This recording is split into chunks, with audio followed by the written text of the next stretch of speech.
Welcome to Clariot Noir. The following recordings are based on real events in Bridal Veil Lake. Stories come directly from the people who have experienced them. Listener discretion is advised. The Photo by Ed Crane. I was a student in the residential program at Collegiate in the early 80s. We lived on the bottom floor where there's a new gym now. I was kind of a terrible kid. I didn't want to be there, and after a few bad days and nights of behavior, I thought I would get my wish. But I was wrong. The residence manager received a complaint from my dorm mate. My shenanigans had been preventing him from sleeping, which was making it impossible for him to learn during the day. The solution was not booting me out of the program. Instead, they just gave me my own room at the end of the hall, the only empty one. I learned on my first night why it was empty. At first, I thought it was pretty good having my own room. It felt like a reward for my bullshit, which made me smile. I fell asleep easily. Sometime during the night, I awoke because someone was shaking my leg. I opened my eyes, and there was a kid beside my bed. I didn't recognize him as a classmate, but it had only been a few days, and I didn't care to know anybody. He had black hair, parted down the middle, and milky white skin. "What the hell, kid?" I said. He grinned, revealing blackened teeth, and then disappeared, fading out of existence, going from solid to transparent to nothing. I screamed and ran out of my room. The night counselor came running, and I rambled in a panic about the kid. I maybe wasn't super clear, and the counselor seemed to think I had a nightmare. He calmed me down eventually, and I explained better. But ultimately, the counselor said I had to go back in there and sleep. I refused. He wasn't having it. "You're going back in," he said. And he was a big guy, muscular, way bigger than me.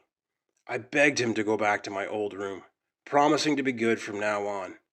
He accepted the promise, and I got to go back to my first room, which did not please my dorm mate. However, I was a changed kid after that. I apologized for keeping him up at night and told him about my experience. We got freaked out together and bonded and became good friends, which made Collegiate more enjoyable. I quickly started to make real improvements in reading and writing and got pretty emotional the first time I read a whole novel on my own. Everything was going great, and the memory of that horrible night faded. I was invited back to the program for a rarely offered second year, which I accepted. My friend got in too, and things were just getting better and better. I joined as many extracurricular activities as possible, which included singing and music. We met in the music room on the third floor, right across from the locked girls' dorms.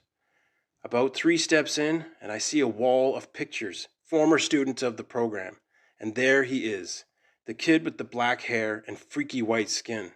He's smiling in the picture, and a bunch of his teeth are dark black, like he had dental problems or something. "That's him," I say to my friend. "That's the kid that showed up in my room last year." A counselor taps me on the shoulder, and it's the big guy again. He wants to speak to me in the hall, so I go. "That's him?" he asks, and I nod. "Yup, pretty unmistakable with the hair and the teeth." I can't give you his name, and probably shouldn't tell you anything more. Before I can ask why, he spits it out. "That kid killed himself 8 years before you got here. He loved music, but was also a real jerk. He was thrown out of the program about a month and a half into first semester. That was his room that I'd seen him in. I didn't tell you this at the start of the story, but I'd been thinking of committing suicide before that encounter. In fact, I wanted to get booted from the program because I had a stockpile of meds hidden in my room to overdose with. While it'd be nice to end the story with the idea of that kid manifesting to warn me to change my ways, his creepy smile was derisive. It was like he knew something I didn't, and he wasn't about to help me learn what it was. The fact I survived and thrived, I could only imagine, pissed him off. After my second year, the provincial program ran for one more and then was moved to its still operating respective locations. I heard like a decade later from my friend the reason the program shuttered and relocated was due to a boy killing himself at the school itself. All I could think of when he told me was the creepy-ass ghost kid finally got what he wanted.